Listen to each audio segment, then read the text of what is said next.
Hello all, it's Ruthie. I'm making a video that I don't even know if I'm going to put on YouTube, but I really want to hear myself say these thoughts, so here we go. It remains to be seen whether you get to see it or not. I have noticed a lot of people saying these days that Western civilization is on the way out and it's going to fall like Rome fell. And then they say, why?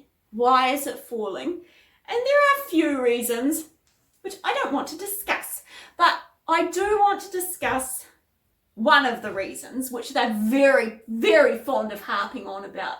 And that is that Westerners of my age or roundabout aren't getting married, and they haven't got married in an appropriate time, and now they won't be able to have children, and oh no, the birth rate is declining, and oh no, well, what's going to be? There's going to be no more Westerners, and it's just so horrible, and it gets really quite hysterical. So there you go.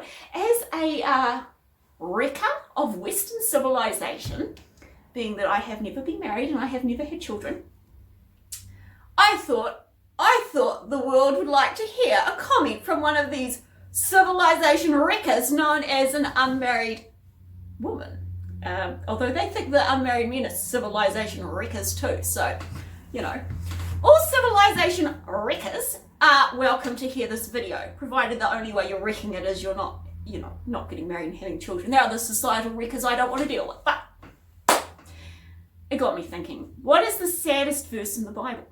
So, does that seem connected? Well, I think it does. I've read the Bible a few times, cover to cover, and the verse that always makes me feel so sad is a verse in Isaiah 3.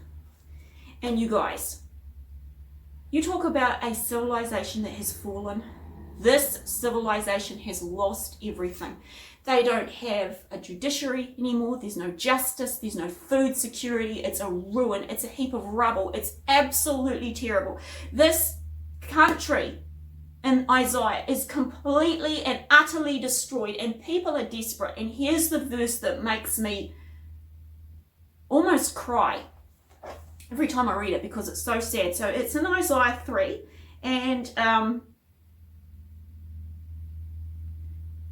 this is what's going to happen. This is how desperate things have got. It says,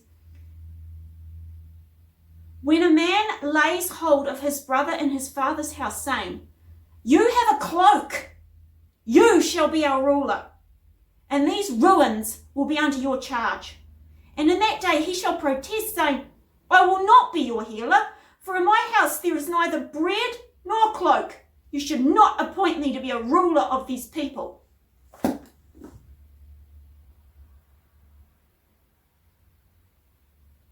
Do you know what's really sad about that verse?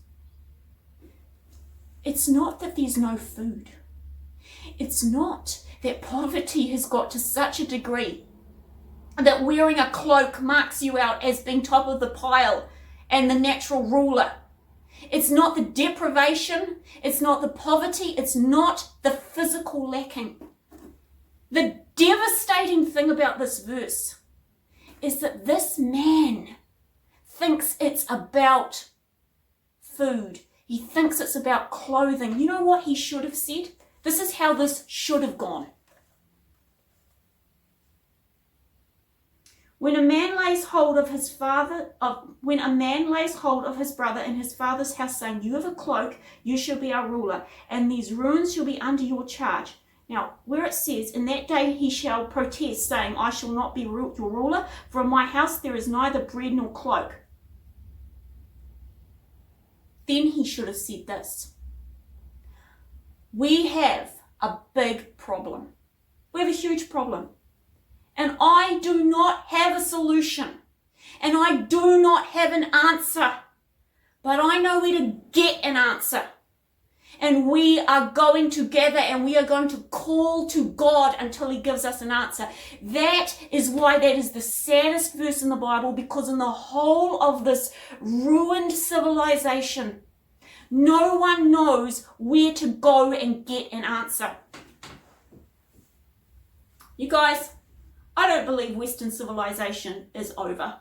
I think Western civilization has been through some rough patches in the past, and it's going to go through some rough patches again.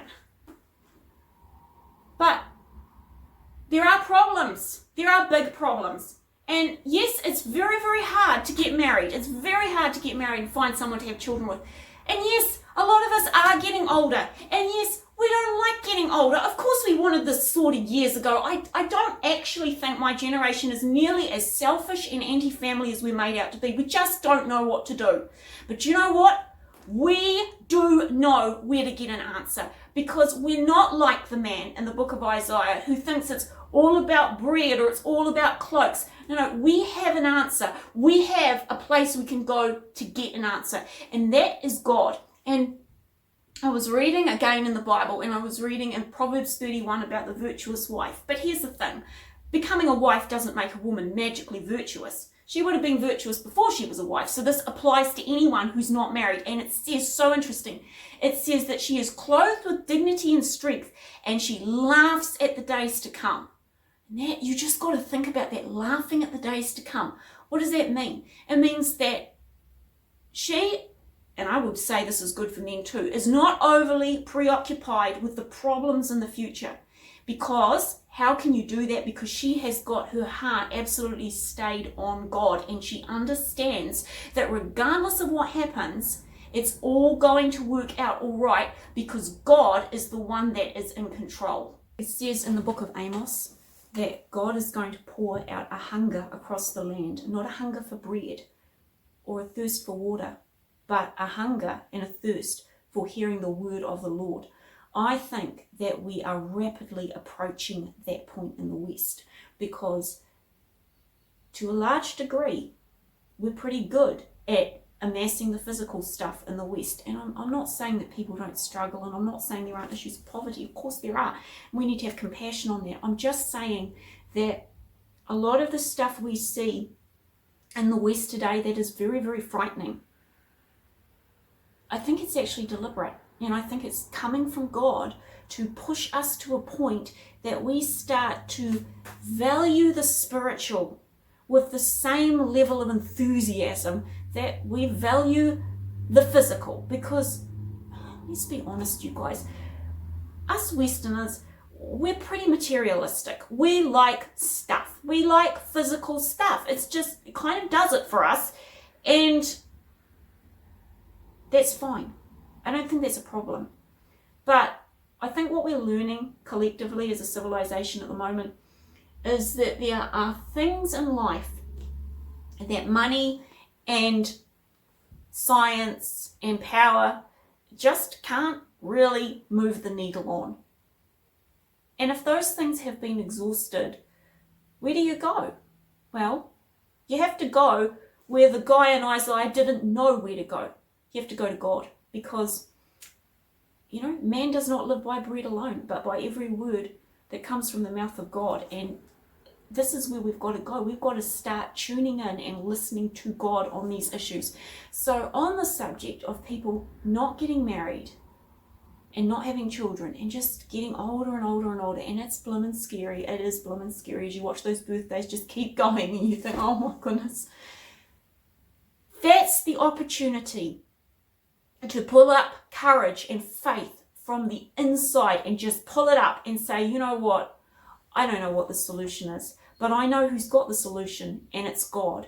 And when we meet each other and we see that fear in one another's eyes, and it might be on something completely different, because let's be honest, I never met a human who wasn't afraid of something. It's just, you know, for my generation, it is very often not knowing if we'll ever meet anyone or have a family, but every generation has a fear. Everyone's got something they're struggling with.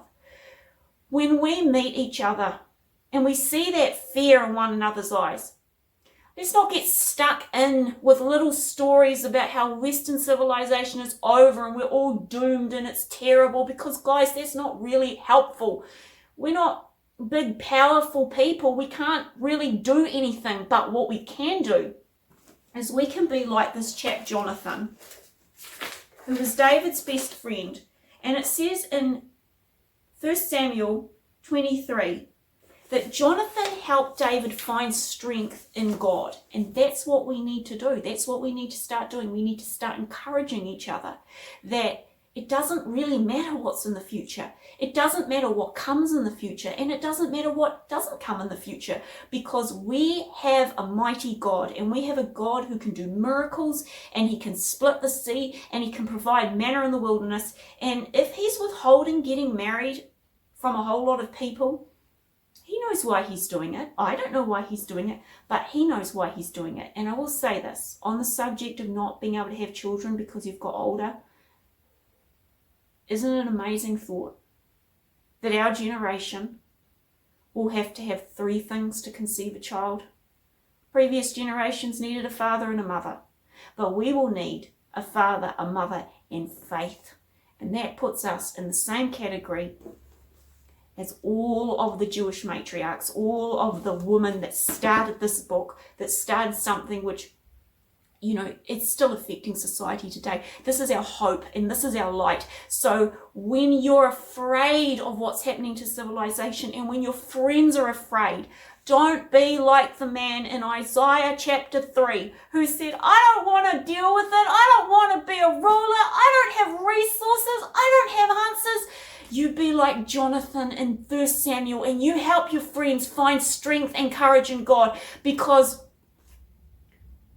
we don't know where God is leading us, but we do know that God is leading us. And as long as we know that, I think there is great reason to be hopeful for the future of the West, for the future of our lives, for the future of humanity. And at the end of the day, if you lose out on everything else in life,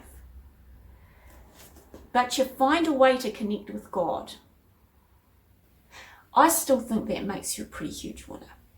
That's what I think. Thank you so much for listening.